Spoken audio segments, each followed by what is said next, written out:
Dulu gajinya 2 digit, kini PNS banting setir jual ayam geprek. Seorang penjual makanan ayam geprek baru-baru ini menjadi perbincangan warganet. Pasalnya, penjual ayam geprek ini membagikan kisah inspiratif mengenai dirinya dulu.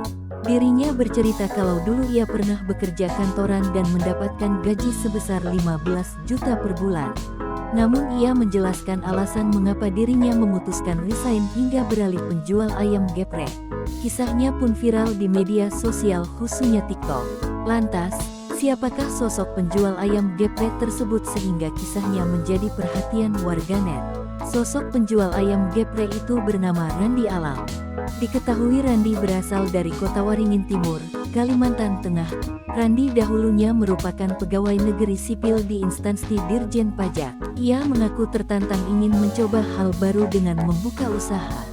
Setelah resign sebagai PNS, Randi lalu memutuskan untuk menjadi penjual ayam geprek. Selain itu, ia juga rutin melakukan live TikTok di akun pribadinya @koki.geprek. Setiap hari Randi rutin membuat konten mengenai resep ayam goreng tepung crispy untuk menu ayam geprek.